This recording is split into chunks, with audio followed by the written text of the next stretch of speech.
Hey, it's time to make a crazy video. Are you ready? Here we go!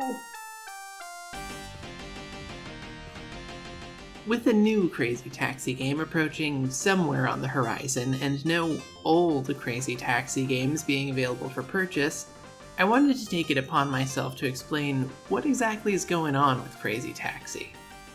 Crazy Taxi is an arcade taxi driving game centered around getting your fares from one point to another.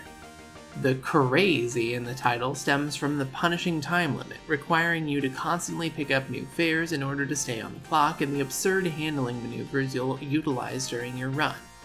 In order to minimize your time loss, you'll need to know how to take shortcuts by going off-road, jumping off ramps, and performing drifts. You'll earn tips for these maneuvers as well as when you perform a crazy through, literally zipping past other cars as close as you can without crashing. If you're chasing a high score and a Class S license, then gameplay will be frantic and heart-pumping, especially with the punk rock soundtrack blaring in the background. I'm a huge fan of Crazy Taxi because I'm a Sega kid. Yes, beyond being a huge Sonic nerd, I love me some classic Sega. I'm predisposed to loving games from the 90s and early 2000s, but show me the logo and, you crazy son of a bitch, I'm in. At this point, it's a guiding philosophy. Say what you will, but given my track record so far with classic Sonic, Knights, Daytona, Panzer Dragoon, and this game, I've yet to take an L on this principle.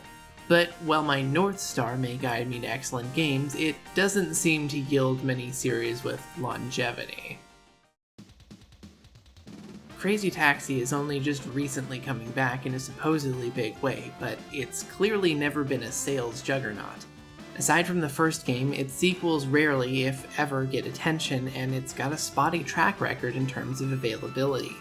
The original Crazy Taxi was ported from arcade cabinet to Dreamcast, and that port was later brought to PlayStation 2, GameCube, PlayStation 3, Xbox 360, PC, and mobile devices, although it's now delisted and unavailable for purchase outside of used game stores.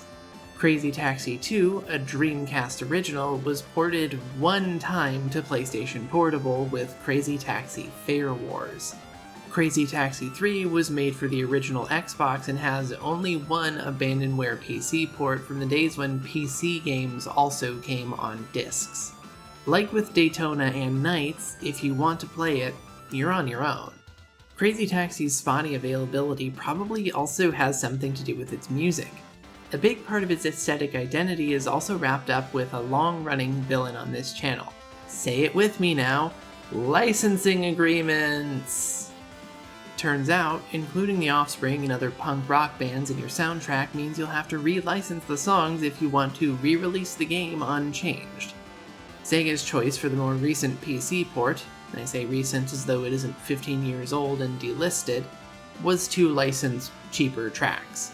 While this choice did allow me to fall in love with Juliet Dagger, soundtrack changes rarely go over well with fans.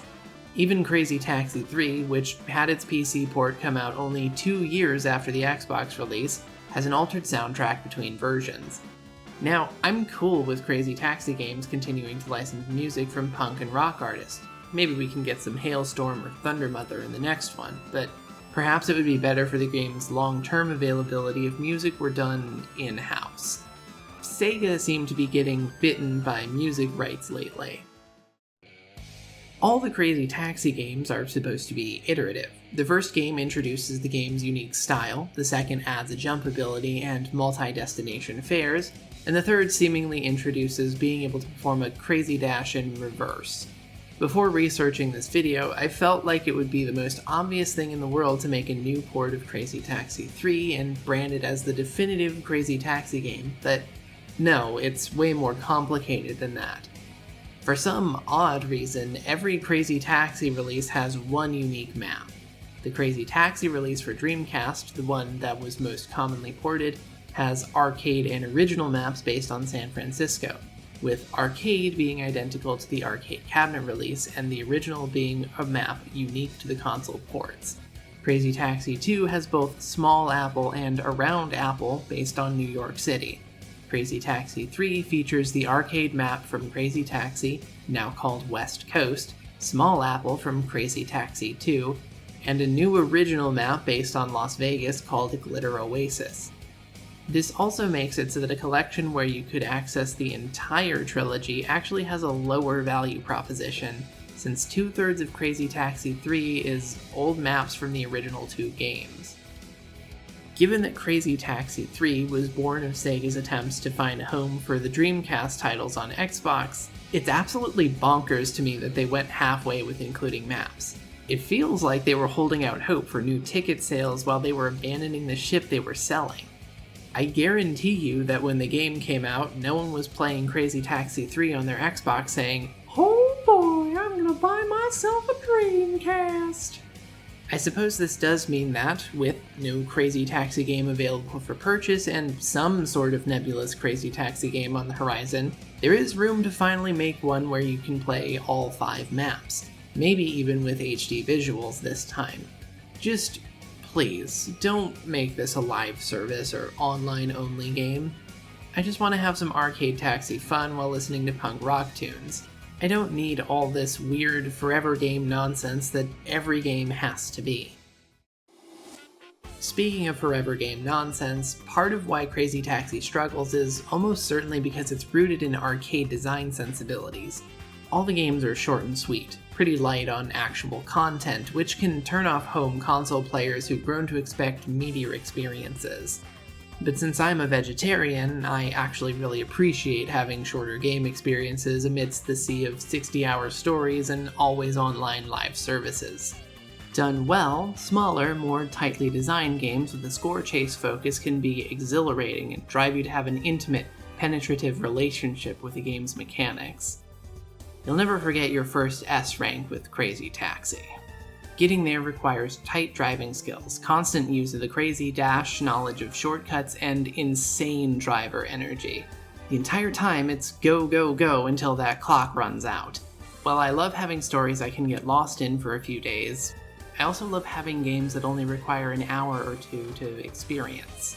I like having something that lays it all out in front of me from the get-go, where I can simply have a quickie after work to let off steam, or have more dedicated ongoing sessions if I want something more serious.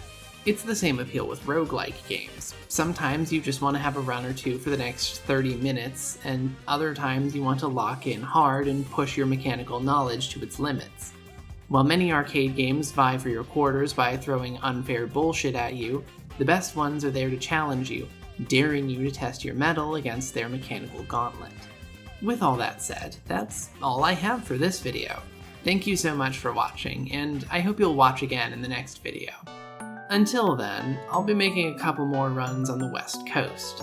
Gina's out here making me wish it was a different kind of taxi, if you catch my crazy drift.